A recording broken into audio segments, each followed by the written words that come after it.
Hi bazala bakamzitho, welcome to Umgosi noMagatsheni. I am uMagatsheni. Umgosi wethu wanamhlanje bazala bamzitho is about uVuyokazi's mom, guys.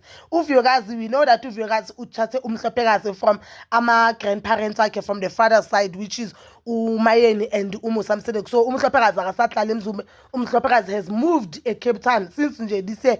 Umhlophekazi uqala isikole eCape Town and uhlala nabantu bakibo uVuyokazi, which is something, guys, bake bayisho on even uthando nesame this season, that is something ezwisa uMusa Mseleku ubuhlungu, and it's something that uMusa Mseleku cannot heal from it. Yingakho uMusa Mseleku is forcing uMpumelelo ukuthi abuyelane noVuyokazi and fix things. Uyasho ukuthi for the sake yalabantwana.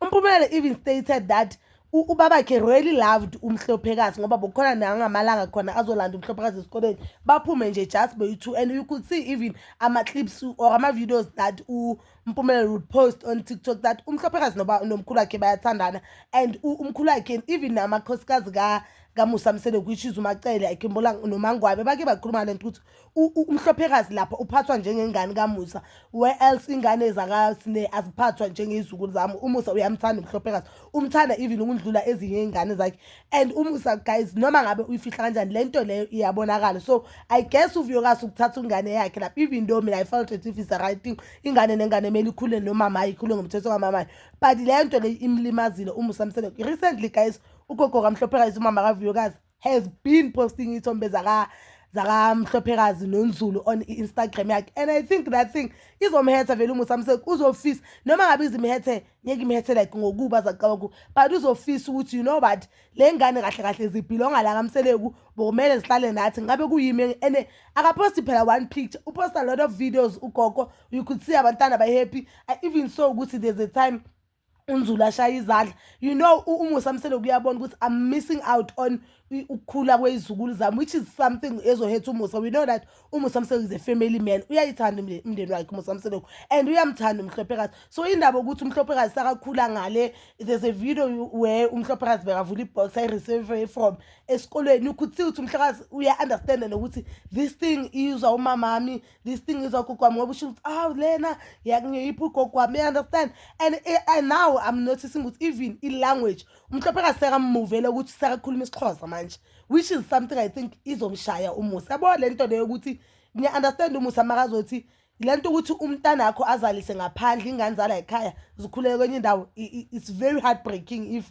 wena ufuna ingane zakho, uthanda ingane zakho ukuthi zikhule la endlini ngomthetho wala endlini. I think izomshaya uMusa, and seeing those pictures you could Friday now, guys, people that are with their families, even though abantu know they are attending church, but a lot of people, especially abantu abaye emakhaya, abantu basemakhaya bahambile baye emafamily wabo, they are spending time naba family wabo, and umama kaMvuyokazi is expressing indlela happy ngayo kuba nefamily yakhe around yena, which is something that I think it's good for abantwana baVuyokazi and for uVuyokazi, but I think it's something ezohetha uMusa Mseleku, guys. I think you get me ukuthi ngifuna ukuthini.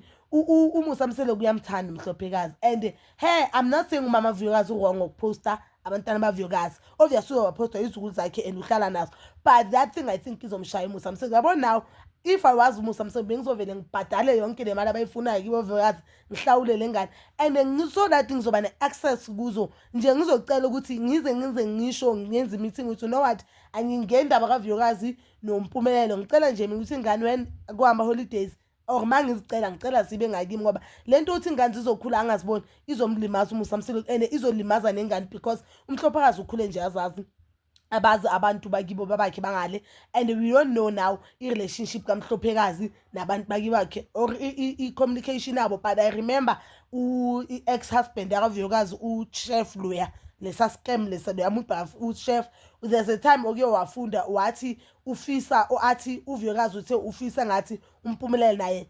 anga-communicate or angaba there empilweni zabantwana bakhe as uChef bakasempilweni kamntwana lo. I don't know how true is it, but I remember uChef washo into enjalo on one of the voice notes ezike zareleaswa ezakaChef, and there's a time uMpumelelo ke waposta on Instagram yakhe ukuthi umama labantwana post ingane zakhe asho ukuthi mama labantwana will explain kulabantwana ukuthi why labantwana bangakhuli phambi kwababa. So that thing I think maybe abantwana abasayi ukukamsele ngalendlela kumele baye ngayo, which is unfair, guys, because abantwana they do need both parents, and uMpumelelo is still young as baba makhe ahlala asho some of ama-decision awenzayo, they are not matured, even though yena sitshela ukuthi mdala, but he's still young. And noVuyokazi, she's still young. Ezinye zezinto ama-decision awathathayo ama-decision azowathatha out of anger, but they won't be best decisions for ingane zakhe. But Bazalwane Mzito, that is all for now. Please don't forget to like, subscribe, share, and hit that notification button. Ngithanda ukuya nokubuya.